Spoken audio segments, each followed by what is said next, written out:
Mm. All right. Hello, hello. Chainsaw Man chapter 164 came out, and there's actually not that much to talk about. It's a pretty straightforward chapter, like most recent chapters are. But there is a little bit that we can go over. So, to start, the name of the chapter is called Charred Remains because Denji goes back to his apartments and digs through the charred remains of his apartment. Again, pretty straightforward. But anyways, Denji wakes up. He calls out for Nayuta, much like the last time he woke up. And Asa responds by not knowing who Nayuta is because Nayuta erased her and Yoru's memories. Or have it the other way around. This is Yoru right now, and Asa's the other personality. But Yoru tries to pull on Denji's chainsaw cord so that they can fight, but Denji stops her by grabbing her hand, and Denji has the advantage here because he has two hands, while Yoru has one hand. And quick math tell you that two hands is superior to one hand. But anyways, Denji says that he's going to fight. He agrees to fight Yoru if they help him find Nayuta. So we jump through the city to Denji's apartment. And before we get to that point, we kind of see a few glimpses of what's happening in the city. And for the most part, people are going on about their everyday lives despite them being, chainsaw zombies among the city.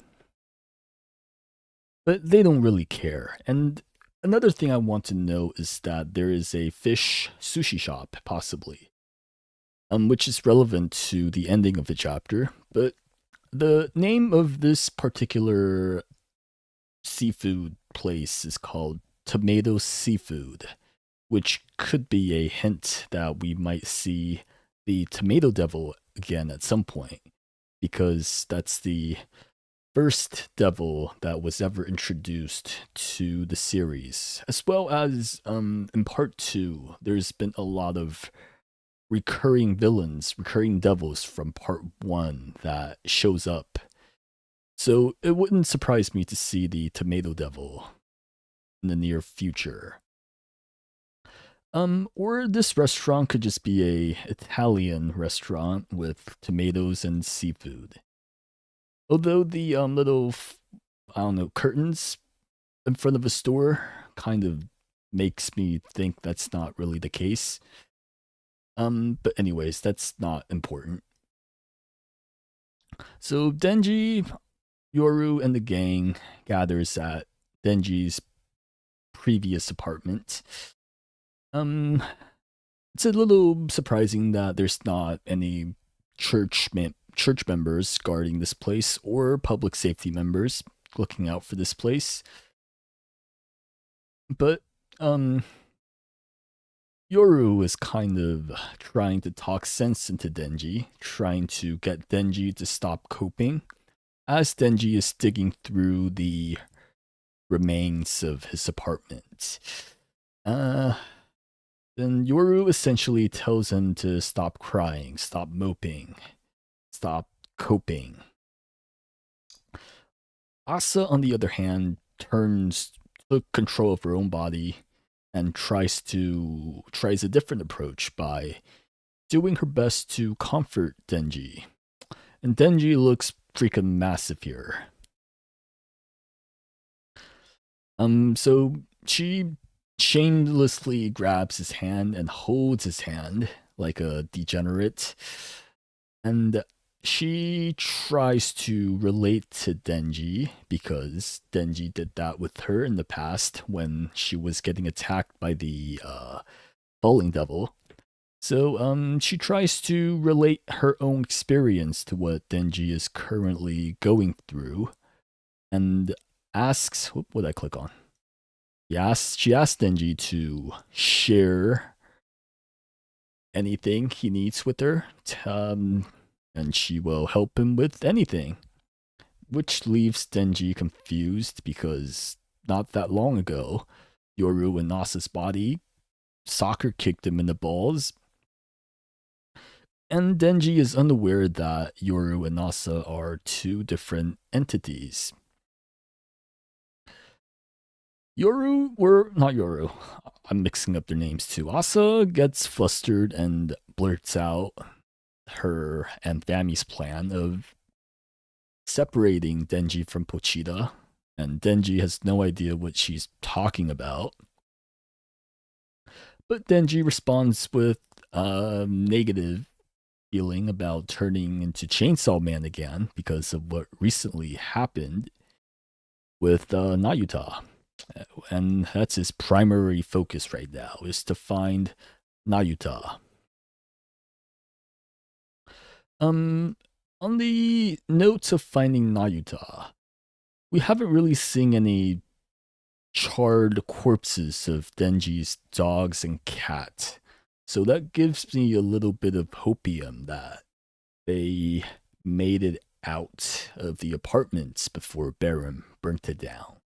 Because it's like a 2-story apartment. How hard can it be for like dogs to just jump out of windows? So I'm still holding on to that Denji and Nayuta's pets might be alive.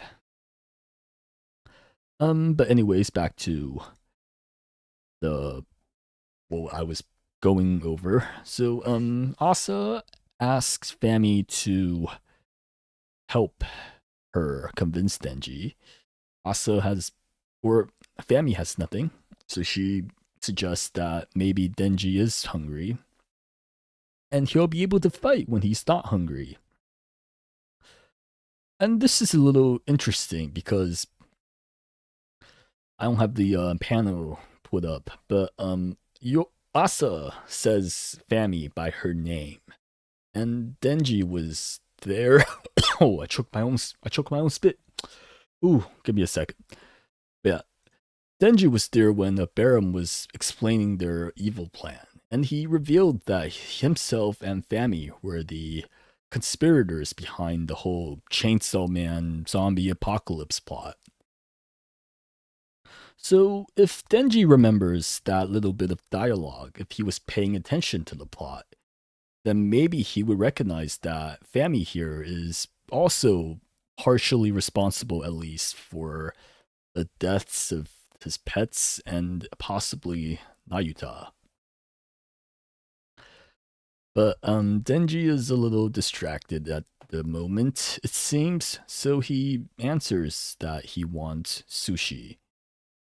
Asa responds negatively because she doesn't like fish. She apparently to her fish looks like dead animals, which they are. But I guess like I can see the point because usually when you eat fish, you eat like the whole.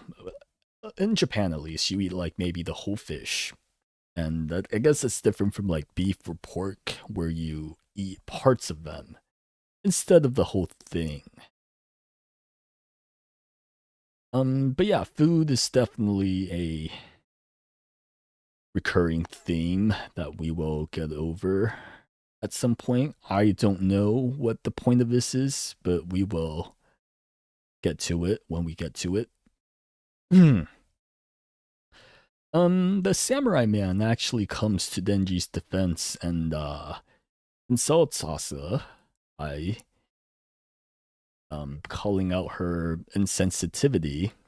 And Asa pouts in frustration as the rest of the gang looks on in kind of judgmentally fashion. And this panel of Asa here, I think it's possibly the cutest in the entire series. The little pout, but like embarrassing pout. I love it. Excellent panel. But that's the end of the chapter. I also want to go over this part briefly, where Fami talked about how hunger makes you negative, which is true, but at the same time, in Denji's case, it's the opposite. Because the times that we see him not eating, it's because he's sad and then he's not eating. Or he's in shock from trauma and whatever. So he isn't eating because he has other feelings, not because he it's like the opposite of what Fami said, basically. Um Another thing is as Reddit user evenrun5274 pointed out on the Chainsaw Man subreddit, uh Asa is kind of the opposite of Fumiko here, in that Fumiko loves sushi. Asa, she doesn't like sushi at all. And there's also a some collection of readers finding anti-parallels between Fumiko and Asa, in that they have some contrasts going on in terms of their characters, like from design to the things they say to their interests and goals. I don't have it put up right now, but it's on there somewhere. So I think some of it is a little reaching. Like, one of the examples they used is that Yoru Asa was touching Denji's head while Fumiko was touching his other head. But I feel like that's a little reaching. But it's an interesting note regardless. So that's definitely something that we should be keeping an eye on. But yeah, that's the end of the chapter. There is going to be a break next week, unfortunately. But yeah, that's it from me for today. I'll see you guys